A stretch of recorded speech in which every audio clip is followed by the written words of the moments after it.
এই মুহূর্তে মুর্শিদাবাদের জাতীয় সড়ক অবরোধ, একেবারে বেলডাঙ্গায় দফায় দফায় বিক্ষোভ দেখাচ্ছে। জাতীয় সড়ক অবরোধ করে বেলডাঙ্গা সুজাপুরের পরিযায়ী শ্রমিক ঝাড়খণ্ডে পিটিয়ে খুন, অর্থাৎ ঝাড়খণ্ডে কাজে গিয়েছিল বেলডাঙ্গার পরিযায়ী শ্রমিক, তারপরেই তাকে পিটিয়ে খুন করে। তারই প্রতিবাদে বেলডাঙ্গা স্টেশন এবং জাতীয় সড়ক অবরোধ করে দফায় দফায় বিক্ষোভ দেখাচ্ছেন এলাকাবাসী। ঘটনাস্থলে বিশাল পুলিশ বাহিনী। আপনাদের আরও একবার জানিয়ে রাখি, সব থেকে বড় খবর ব্রেক করছে মুর্শিদাবাদ জেলা থেকে। বেলডাঙ্গা এই মুহূর্তে জাতীয় সড়ক অবরোধ, টায়ার জ্বালিয়ে বিক্ষোভ এলাকাবাসীর। মুর্শিদাবাদ জেলার পরিযায়ী শ্রমিক ভিন রাজ্যে মৃত্যু, তারই প্রতিবাদে দফায় দফায় বিক্ষোভ মুর্শিদাবাদের বেলডাঙ্গায়। অন্যদিকে রেল অবরোধ করে বিক্ষোভ দেখাচ্ছেন বেলডাঙ্গার এলাকাবাসী। তাদের একটাই দাবি, ভিন রাজ্যে কেন পরিযায়ী শ্রমিককে মারা হচ্ছে, তারই প্রতিবাদে দেহ আটকে জাতীয় সড়কে দফায় দফায়। শ্রমিকেরা পরিযায়ী শ্রমিক হয়ে গেছে। কবে এখানকার ডিএম এসপি সাহেবদের ঘুম ভাঙবে? যারা যারা খুন হবে তাদেরকে সেই থানার আন্ডারে 0 আওয়ারে এফআইআর করতে হবে।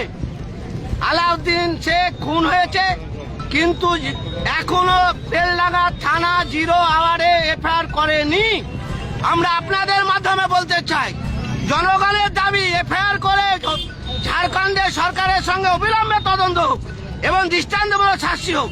এবং এই যে পরিবারগুলো খুন হচ্ছে, তাদের পরিবারকে 25 লক্ষ টাকা যেমন আর্থিক ক্ষতি দিতে হবে রাজ্য সরকারকে, অবিলম্বে পরিবারগুলোকে একটা স্থায়ী করে চাকরি দিতে হবে। সেই দায়িত্ব অবিলম্বে সরকার পালন করুক। ইতিমধ্যে একজনকে দিয়েছে, কিন্তু 5 জন খুন হয়ে গেল। কবে সরকার এদেরকে কাজ দিবে, সেই দাবি আপনাদের মাধ্যমে করছি। এখন যে জাতীয় সড়ক অবরোধ চলছে, কি বলবেন? সেটা জনবিক্ষোভ। বুঝার মানুষ, সাধারণ মানুষ, ট্রেন বাস যা চলছে, মানুষের একটা ক্ষোভের বহিঃপ্রকাশ থাকে। মানুষ আর কত দেওয়ালে পিঠ থেকে গেছে, সাধারণ মানুষ আর দাঁড়িয়ে থাকছে না। আজকে প্রতিটা পরিবার, একটা বুথে যদি 500টা পরিবার থাকে, 400 পরিবার আজকে রাজ্যের বাইরে কাজে গেছে। একটা পরিবার থেকে 3 জন 4 জন করে কাজে গেছে। এই পরিবারগুলোর নিরাপত্তার জন্যই তো তারা আজকে মাঠে নামেছে। তাদের তো আগে রুটির দরকার, কাজে সুনিশ্চিত দরকার। রাজ্য সরকার এমপি এমএলএ ওই মেম্বার প্রধানদের শুধু মুখের চেহারা দেখলে হবে না, তারা তো কি করছে আপনারা জানেন। সাধারণ মানুষের টাকা পয়সা কিভাবে লুটরাজ করছে, কাটমানি খাচ্ছে, তা হচ্ছে। আপনার নাম কি? আমার নাম কামাল হোসেন, সম্পাদক West Bengal migrant workers union Murshidabad জেলা কমিটি। কোথায় বাড়ি আপনার? আমার বাড়ি ভগবানগোলা। কোথাও যাচ্ছিলেন?